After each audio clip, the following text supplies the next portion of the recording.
All right. Up next, we're going to spend a few minutes talking a little bit about. Yes, we have rotation coming. There was an article a couple weeks ago that came out talking a little bit about what set rotation looks like, what it can do, all of that type of stuff. So I thought, like, I had initial thoughts, and then I said, well, you know what I want to do? I'm going to take a couple weeks. I'm going to sit down. I'm going to really think this through, look at some of the other games I like, and see if it is somewhat of a valid option that we are going to get, if it's going to ruin the game, or if it makes everything more exciting.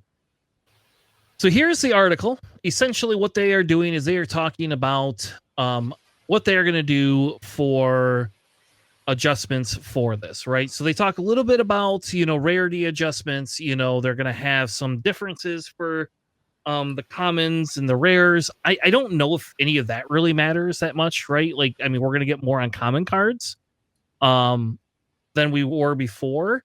But I don't think that really affects the rotation, right? So like that's a completely different thing. They are talking about basically after what I would call 2 years, they're going to rotate out the older sets. So they started putting a symbol starting with this set. Is going to have an A, which I don't remember why they explained it was an A instead of a number, or if they did. But essentially, they are going to be rotating out. So when we hit the 2-year mark, they're going to rotate out anything that doesn't have an A on it. And my assumption is we'll go B, C, all the way up until Z, and then I don't know what they do after that for retiring it. But they believe that by doing this, it's going to help create a little bit more of a competitive atmosphere. They have less design work that goes into it because you don't have to worry about having 20 sets sitting around. What do you do like with all these interactions? Like think of Boba Fett, for example. Like what if you want to create new indirect things and your Boba Fett leader now gives you extra, and it's just all sorts of crazy stuff. So that's part of the reason why they did it, and they are going to be doing it what they call batching. So basically, they're going to batch 3 sets together. My assumption will be is because of based on how they develop things, the way that they're going to have in some of the themes. Like so, for example, we'll see Smuggle disappear. We'll probably see some of this stuff reappear again. Maybe in a different format. So it allows them to take out some problematic things that didn't work very well and introduce new core principles to the game that will allow us to have an even greater thing. So think about it this way. If we rotate out leaders that deal with Smuggle, for example, you no longer have to worry about like when you create a Smuggle card. Now we can have new Smuggle cards. You don't have to worry about that interaction per se. So essentially, I believe that is kind of the high level. So the official start to that will be next March. So in 2026 will be the first set rotations. Set 7. Yep. So set 7. And what they are going to do is they will rotate out sets 1 through 3 at that time. So when set 7 drops, essentially you're going to have 3 sets again. And then plus the 1 set that they just released. So it'll be essentially 7, or 4 sets active, and then it'll kind of continue on a yearly basis from there. So we're gonna what I want to do is talk just a little bit. We don't have to spend a long time, but let's talk a little bit about our feelings on this, because there's been some mixed feelings in the community. There's been some very strong feelings against it that I thought was a little strange, because this is not something that's abnormal. Like we see this in Magic does it a little bit differently. They do like, I think 10 sets or something like that, or 8 sets.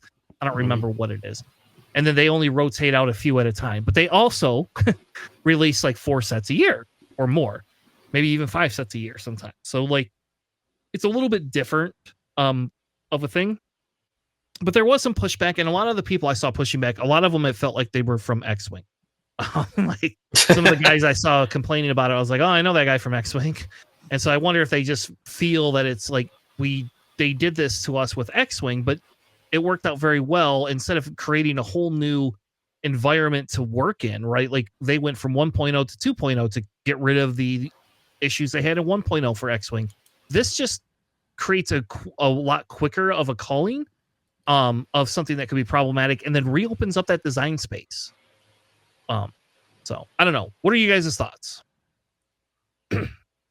Well, for me, I think one of the things that people would be concerned with is the value of their cards going down in case anybody's looking to hang on to that particular rare that's going to, they're looking to probably sell off or anything like that. Then if that card happens to be phased out, then the value of it can go down. So from that particular perspective, it's a very narrow margin of players that do that. But I can see where that could be problematic. But honestly, it's something that needs to happen in the game. I mean, even if they decide to later on down the road decide to phase out like entire sets, like all set one cards are gone.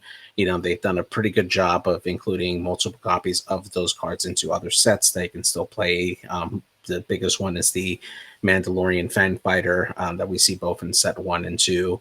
There'll be cards that'll still survive over there. It is good for the game because it helps shift the meta. It helps keep the game fresh. I think that it's something that will be needed because eventually you're going to have so many. I mean, as is right now, we have so many cards that probably just sit in our boxes, just taking up space that we just don't get to play. And now that we have the usual suspects kind of rotated out for just a limited time, it helps bring up new building strategies, new cards, new decks to try out with different combinations that maybe you just didn't see before because you're always going to those same cards over and over and over again.